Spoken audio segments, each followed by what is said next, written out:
UP में प्रतिबंधित cough syrup तस्करी के काले खेल के खुलासे ने हड़कंप मचा दिया है। अब कफ सिरप तस्करी मामले में पुलिस का एक्शन जारी है। अरबों की कोडीन युक्त कफ सिरप तस्करी के आरोपी शुभम जायसवाल को भगौड़ा और रेड कॉर्नर नोटिस जारी करने की तैयारी में कमिश्नरेट पुलिस है। पुलिस आयुक्त मोहित अग्रवाल ने बताया है कि भगौड़ा घोषित कराने के लिए कमिश्नरेट पुलिस की ओर से कोर्ट में आवेदन की प्रक्रिया शुरू की जा चुकी है। सोमवार को अभियोजन अधिकारियों से पुलिस आयुक्त ने वार्ता की। शैली ट्रेडर्स के कर्ता धर्ता और 100 करोड़ के अवैध कारोबार के आरोपी शुभम की लोकेशन दुबई में मिली है। दुबई से शुभम के प्रत्यर्पण को लेकर प्रक्रिया जल्द शुरू होगी।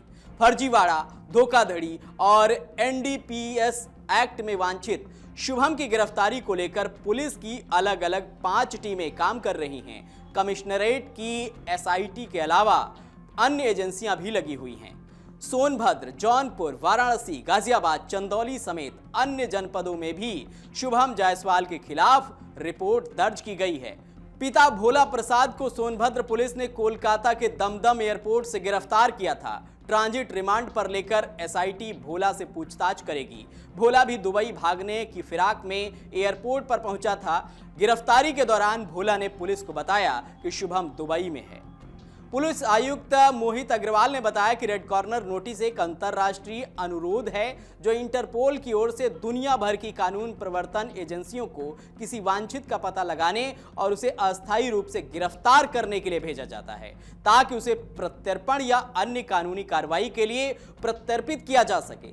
यह एक अंतर्राष्ट्रीय गिरफ्तारी वारंट नहीं है, बल्कि सदस्य देशों से अनुरोध है कि वे संबंधित व्यक्ति को पकड़ने में मदद करें। पिछले 2 साल से चल रहे कफ सिरप के अवैध कारोबार की भनक कहीं न कहीं बैंक अधिकारियों को भी थी। बैंक अधिकारियों की भूमिका की भी जांच एसआईटी कर रही है। फर्जी फर्म के बैंक खातों की जांच और बैंक अधिकारियों की भूमिका का पता लगाने, बिलिंग, एग्रीमेंट और आरोपियों की गिरफ्तारी के लिए 5 टीमें गठित की गई हैं। सोमवार को एसआईटी ने फर्जी फर्मों के नाम पर खुले बैंक खातों की जांच की। पता चला कि बैंक अधिकारियों को आरोपी फर्म के खातों में आने वाली रकम के बारे में पूरी जानकारी थी। ऐसे बैंकों के शाखा प्रबंधकों को भी एसआईटी नोटिस जारी करेगी। एसआईटी के अध्यक्ष एडीसीपी सरवणन टी ने बताया है कि बैंकों की भूमिका, दस्तावेज, गिरफ्तारी, साइबर के लिए अलग अलग टीमें काम कर रही हैं। प्राथमिकी में फर्जीवाड़ा, धोखाधड़ी और एनडीपीएस की धाराएं बढ़ाई गई हैं। अधिकतर फर्में ऐसी पाई गई हैं जो एक एफिडेविट और रेंट एग्रीमेंट के आधार पर चल रही थी। सिरप खरीदे गए लेकिन किसको बेचे गए ये दर्ज नहीं है।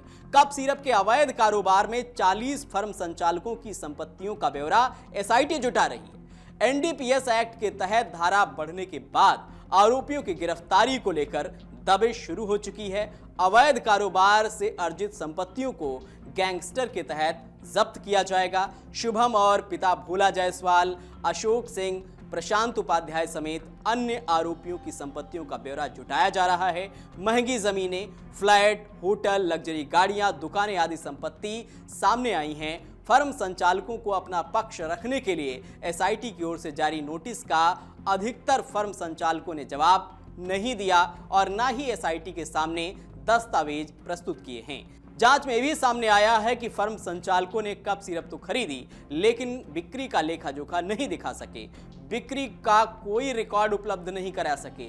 इससे साबित हुआ कि सभी फर्म संचालक नशे के तौर पर कफ सिरप का उपयोग कर रहे थे।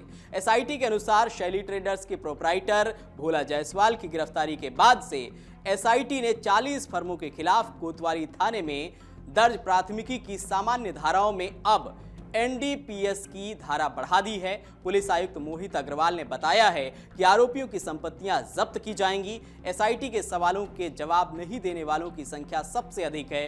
किसी ने भी ये नहीं बताया है कि कफ सिरप जो खरीदे गए उसका उपयोग कहां हुआ। बिक्री का कोई रिकॉर्ड भी नहीं मिला है। अगर आप ये वीडियो YouTube पर देख रहे हैं तो हमारे चैनल को सब्सक्राइब कर बेल आइकन दबाएं और Facebook पर देख रहे हैं तो हमारे पेज को लाइक करें।